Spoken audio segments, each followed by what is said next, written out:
네, 안녕하세요. 9월 14일 비트코인 관점입니다. 녹화를 마쳤는데 마이크를 끄고 해서 다시 하고 있습니다. 아이고, 일단은 차트를 보자면 어, 일봉 22평 위에 또 안착 마감을 했네요. 최근 들어서 일봉에 대한 22평에 대한 신뢰도 자체가 그렇게 높지 않다라고 볼 수가 있고, 이 가격대 위에서 캔들이 좀 유지를 해 준다면 어느 정도 좀 생각을 해볼 수가 있겠다라고 그렇게 생각이 됩니다. 단기적으로 차트를 보자면 현재 지금 현재 단기적으로 중요 가격대에서 현재 반등을 한 모양새를 띄고는 있습니다만은 거래량 자체가 매수 거래량 자체가 좀 빠지고 있다. 고점을 높이는 과정 속에서 거래량이 점점 빠지고 있다라는 것은 매수에 대한 힘 자체가 어느 정도 빠지고 있다.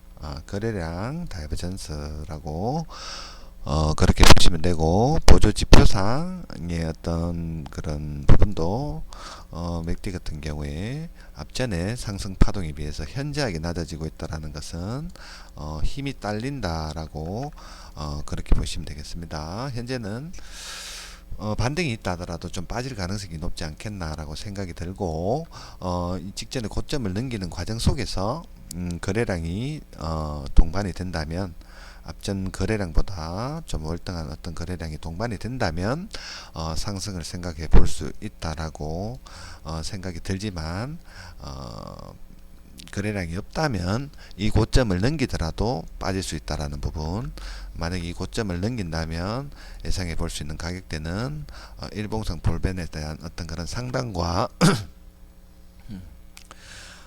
일전의 매물대적인 측면 26,800, 예전 앞전에 박스권 상단 가격이었던 이런 부분들 체크를 해야 되겠다라고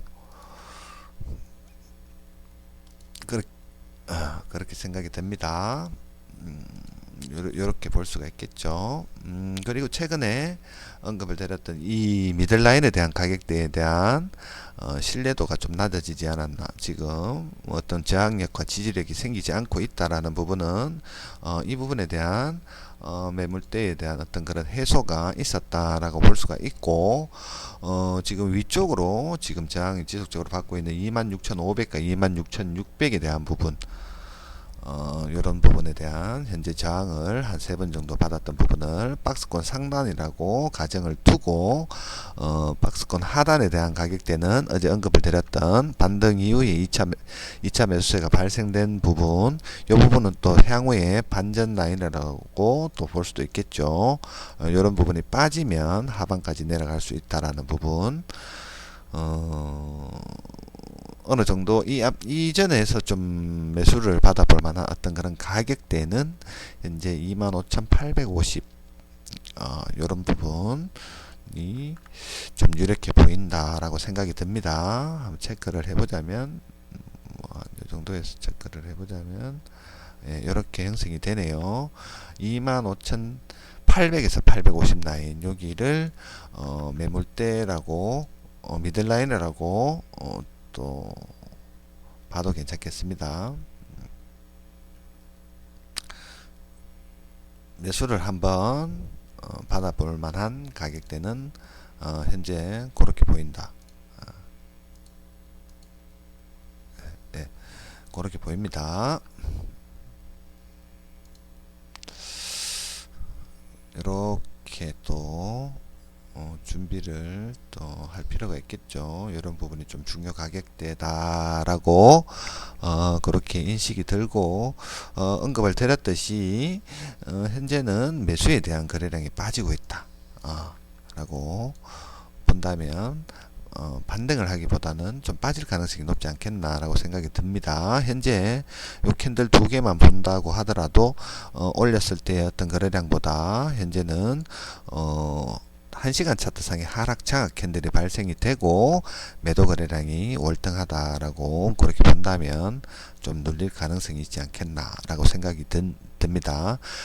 그렇지만 일봉상 차트적으로 본다면 현재는 추세가 어느 정도는 살아있다. 하키나시가 어느 정도 양봉을 유지 중이다라는 부분은 단기적으로 단기적으로라는 어떤 그런 반등 상승장이라고 이야기하기보다는 어느 정도 반등 가능성이 있다. 반등 가능성이 있다라고 봤을 때는 어느 정도 눌렸을 때 롱각을 보는 것도 나쁘진 않겠다라고 생각이 듭니다. 받아볼 만한 가격대는 25,850, 그 이후에 매물대는 25,600, 이런 부분의 중요 가격대라고 그렇게 판단을 하시고 매매하시는데 이용을 하시면 되겠습니다. 현재는 거래량이 눌리는 거래량이 증가하고 있다. 빠질 가능성이 없지 않아 좀 있겠습니다. 그렇죠. 여러 빠지는 가능성이 좀 있다.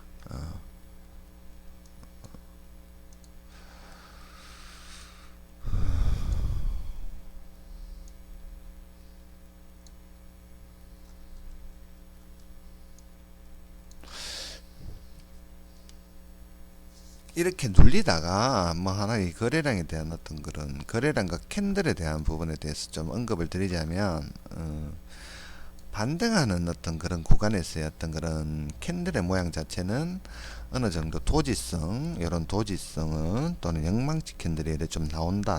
대신에 눈여겨봐야 될 것은 거래량이다라고 그렇게 이해를 하시면 됩니다. 앞전 캔들보다 거래량이 증가하는 부분에 대한 부분을 체크를 해야 될 필요가 있다. 타점을 잡을 때 좀 요긴하게 볼 수 있는 어떤 그런 부분입니다. 이런 부분들도 내려올 때 어떤 거래량이라든가 어떤 캔들의 모양이라든가 그런 거를 보면서 진입을 할 수 있는 어떤 그런 근거로 삼으셔야 된다. 그런 부분.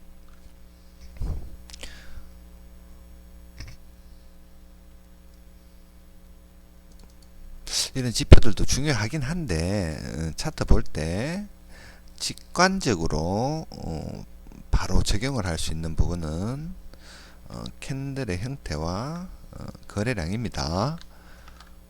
인터넷에 많이 찾아보면 캔들의 모양 패턴, 거래량에 대한 설명이 자세히 나와 있는 어떤 그런 유튜브도 있으니까 참고하시고 그런 부분은 한번 좀 체크해 보는 것도 나쁘진 않습니다. 예, 녹화를 마치겠습니다.